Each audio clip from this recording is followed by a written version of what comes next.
clouds. Night breaks like glass, time to soar from ash. And shadows rise anew, destiny calls out to you. Let's Teka-teki soal siapa pelatih baru masih terus bermunculan. Beragam nama muncul, namun sampai narasi ini dibuat, belum ada konfirmasi apapun karena ya, emang rapat exco pun belum terjadi. Jelas kita semua tahu, kalau udah ada beberapa kandidat yang santer dikaitkan akan menjadi pelatih baru. Bahkan nama STY pun juga tidak luput dari nama yang diisukan. Nah, selain STY, ada pun dua nama yang memang mendapatkan respon positif dari publik tanah air. Mereka adalah Timur Capaze dan Jesus Casas. Keduanya dinilai adalah calon yang pas, kalaupun nantinya STY nggak jadi balik, bahkan seperti biasa. Untuk mengawali langkah dukungan, netizen Indonesia ramai-ramai nih nyerbu IG-nya Capaze dan Casas. Sesuatu yang tidak mengherankan kalau nantinya HP mereka berdua sampai ngehang karena saking banyaknya pesan yang masuk. Untuk itu, yuk kita telaah lebih lanjut tentang teka-teki calon pelatih baru Timnas Indonesia.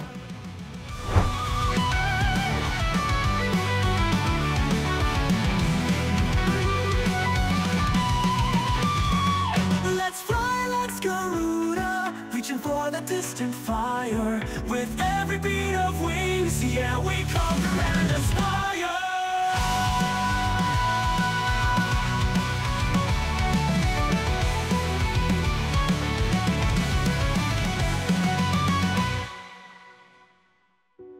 High above the stars, legends etched in scars, echoes of a fight under blackened moonlight. Beberapa saat setelah Patrick Kluivert out, seketika itu juga langsung muncul banyak nama sebagai calon penggantinya.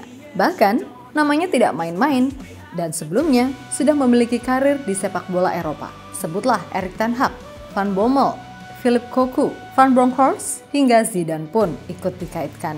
Namun, perlu dipahami juga ada sesuatu yang berbeda ketika menangani tim dari Asia. Karena pastinya secara kultur itu berbeda dengan Eropa. Karena fair aja, itu menjadi sesuatu yang penting karena pastinya di Asia, selain taktikal, fisik, serta kemampuan untuk mengatasi segala drama juga diperlukan.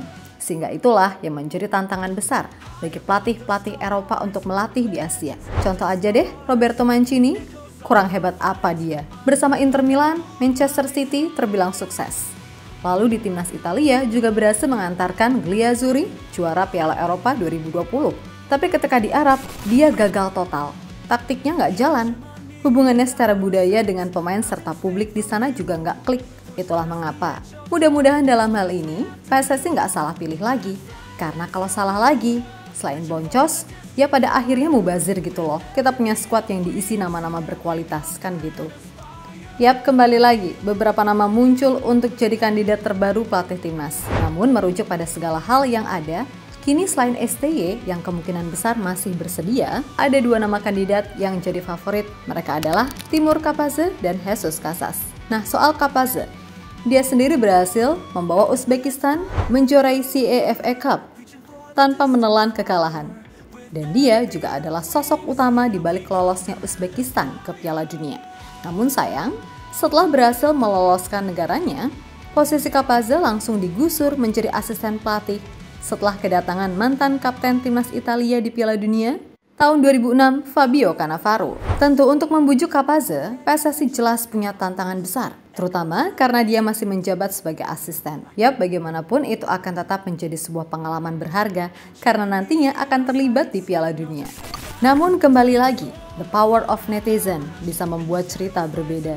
Karena terbukti di sosial medianya, Capaze mendapatkan banyak sekali pesan dari fans tanah air di kolom komentar yang berharap dia mau untuk menjadi pelatih timnas Indonesia selanjutnya. Nah, seperti yang udah pernah kita bahas, kalau dikutip dari media Nusantara Bowlers, diketahui jika Capaze memberikan respon berupa emotikon jempol alias oke ketika sang admin menanyakan apakah dirinya tertarik jika mendapatkan tawaran melatih timnas Indonesia senior.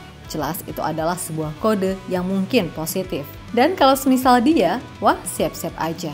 Timnas Indonesia akan main dengan gaya permainan yang selain penuh teknik juga penuh fisik. Kemudian soal Jesus Casas, soal pemahaman kultur sepak bola Asia, jangan ditanya karena dia sudah menjadi pelatih Irak selama 3 tahun. Soal prestasi, jangan tanya. Casas pernah membawa Irak meraih gelar Gulf Cup atau Arabian Gulf Cup di tahun 2023, yang mana itu adalah gelar regional yang cukup penting bagi Irak. Dan untuk kali pertama dalam 34 tahun, mereka kembali menjuarai turnamen tersebut. Kemudian di Piala Asia 2023, Irak sukses lolos ke 16 besar, di mana salah satu kemenangan penting didapat atas Jepang dengan skor 2-1 di fase grup. Nah, jika semua digabung secara statistik keseluruhan selama masa kepelatihan, ia telah terlibat di 33 pertandingan bersama Irak, meraih 20 kemenangan, 4 imbang, dan 9 kekalahan. Jelas itu adalah statistik yang cukup mentereng. Dan sama seperti Kapaze, kolom komentar Jesus Casas ini juga ramai diisi netizen Indonesia, yang mana banyak yang berharap PSSI bisa memanfaatkan situasi ini untuk membujuk dia gabung mumpung masih free. Toh secara gaya main, dia punya gaya main modern, kombinasi Spanyol possession plus counter pressing, yang mana itu sebenarnya cukup cocok diterapkan di timnas kita ketimbang taktik total football yang emang Alex Pastor sendiri udah pernah mengatakan kalau itu nggak cocok dengan komposisi pemain timnas Indonesia yang ada sekarang. Tapi Patrick yang ngeyel. High above the stars, legends etched in scars, echoes of a fight under black and moonlight.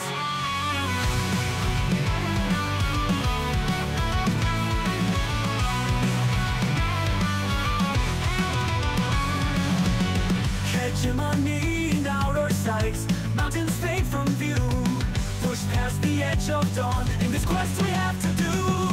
Let's fly, let's Garuda, reaching for the distant fire. Di sisi lain, kita tentu tahu kalau setelah Jesus ada Kelvin Verdong yang ngirimkan pesan pembelaan kepada Erick Thohir. Maksudnya adalah, apakah ini sebuah pola atau gimana? Namun mudah-mudahan ini murni dari hati mereka sendiri kan?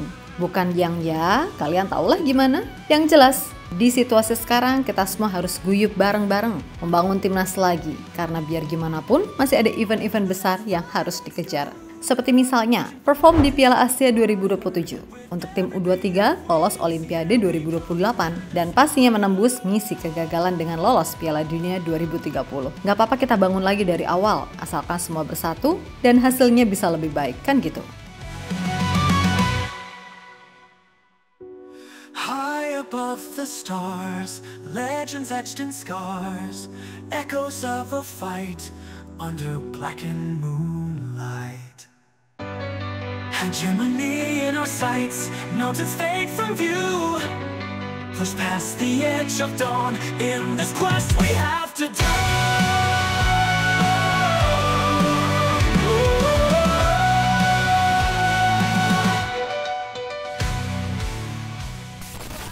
Yap, terlepas dari apapun, mudah-mudahan aja orang-orang yang masih mentingin ego pribadi bisa kita singkirkan bersama. Kita percaya selama sepak bola kita diisi orang-orang kompeten dan jujur, gak kalah kok kita dari negara lain yang besar-besar. Kan sebenarnya masalah kita itu gagal lebih banyak karena ulah kita sendiri. Sejarah udah mencatat, dan itu adalah fakta pahit yang tidak terbantahkan. Maka dari itu, ayolah, mau sampai kapan gini terus, kan gitu. Pokoknya, siapapun nanti pelatih baru, dia harus bisa tahan banting dan gak mudah diintervensi.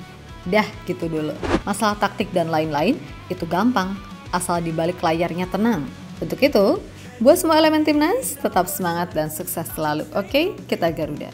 Push past the edge of dawn, in this quest we have to do. Let's fly, let's Garuda, reaching for the distant fire. With every beat of wings, yeah, we conquer and aspire.